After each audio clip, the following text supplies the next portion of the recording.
Every night, at exactly 3:12 a.m., my bedroom door opened by itself. At first, I thought I was dreaming.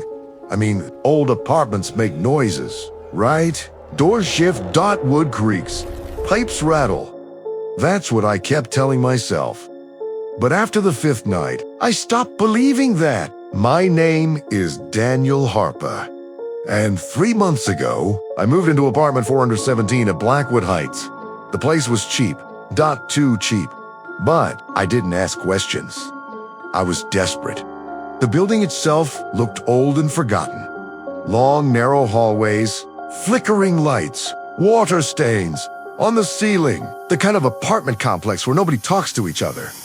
The landlord barely even looked at me when handing over the keys. He just said one thing. Don't make noise after midnight. At the time, I thought he was joking. Now I know he wasn't. The first few nights were normal.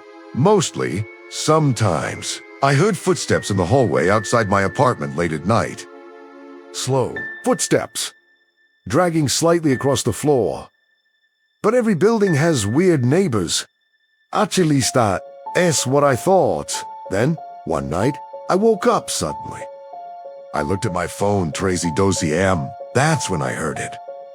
Creak, my bedroom door slowly opened by itself. Just a few inches. I stared at it for nearly a minute. Nothing happened. No footsteps, no voices, nothing. Eventually I got up, closed the door, and went back to sleep. The next night, the exact same thing happened. Tracy Dozy. The door slowly opened. Again, this time, I checked the apartment, every room, nothing, no one. After a week, I started getting paranoid. I shoved chairs under the doorknob. I checked the hinges. I even bought a small camera online and pointed it directly at the bedroom door before going to sleep. I told myself it was stupid, but deep down, I knew something was wrong. That night, I woke up again. Tracy Dozy. The door was open. Wide open this time. And the apartment felt cold, Not normal cold. The kind of cold that makes your chest tighten. Grabbed my phone and looked around the room. Nothing, no movement, no sound. But I couldn't shake the feeling that someone was standing just outside the darkness, watching me. The next morning, I checked the camera footage. At first, everything looked normal. The room was dark, silent. Time slowly passed on the screen. 3:11 a.m. Then, soddily static. The image glitched violently for a few seconds. And at exactly 3:12, the bedroom door slowly opened by itself. I leaned closer to the screen. The hallway outside was completely dark. But then, I noticed something, a shape, standing at the end of the hallway, too tall. Its head nearly touched the ceiling. Froze, the figure didn't move. It just stood there, watching the room, watching me sleep. Then the footage cut out. Remember sitting there for almost an hour staring at the screen, trying to convince myself it was fake. Camera glitch. A shadow, anything, but that night, I heard something new. Dragging, very soft at first. Scrape. Scrape, like something wet being pulled slowly across the floor outside my bedroom. I checked the time, Tracy Dozy, and the door creaked open again, but this chimney, I saw it. A hand. Long, pale fingers curling slowly around the edge of the doorway. The fingers bent wrong, like broken bones twisting under skin, then the hand disappeared. I couldn't move, couldn't breathe. The dragging sound slowly moved away down the hallway. The next morning, I checked the footage again, and what I saw made my stomach drop. The camera captured the hand perfectly. Long, thin, pale, white.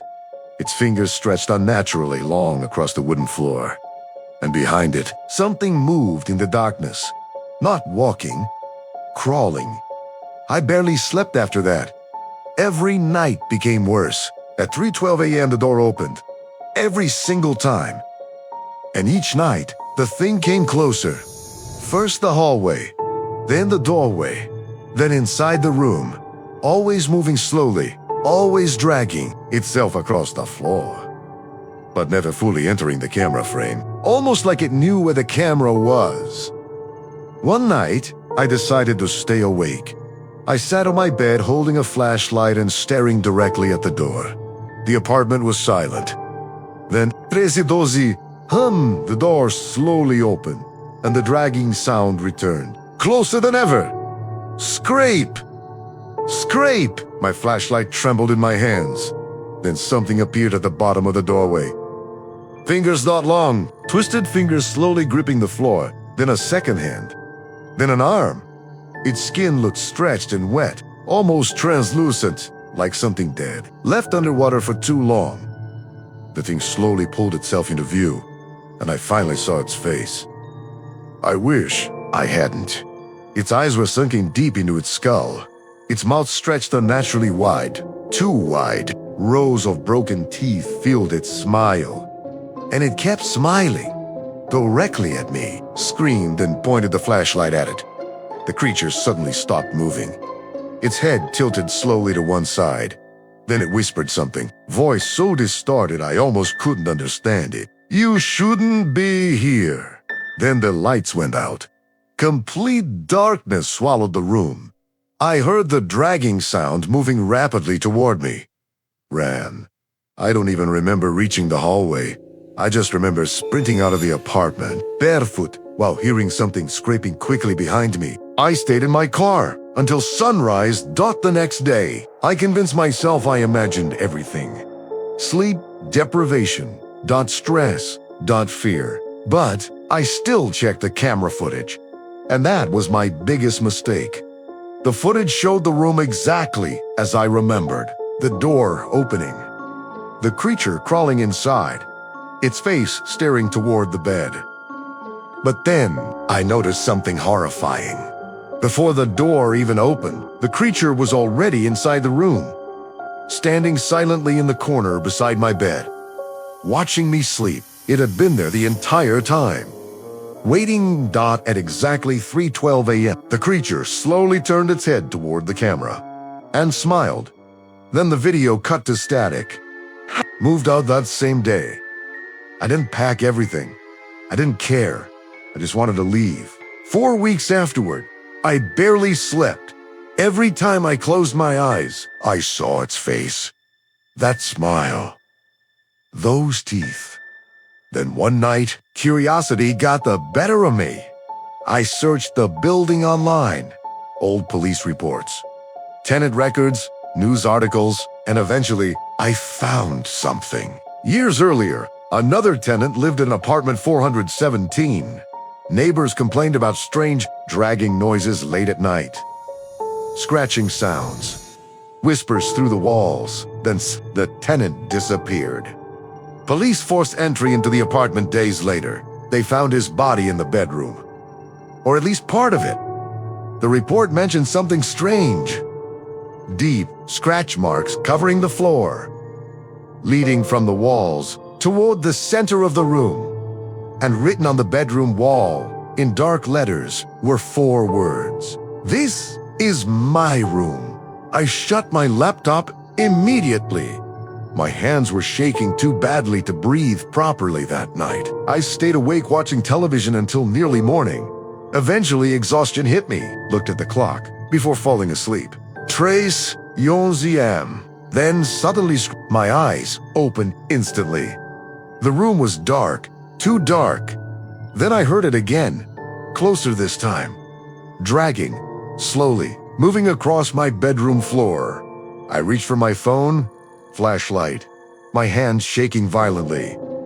And then, my bedroom door slowly creaked open. A tall figure stood motionless in the darkness outside the room. And a familiar distorted voice whispered softly, "You came back!"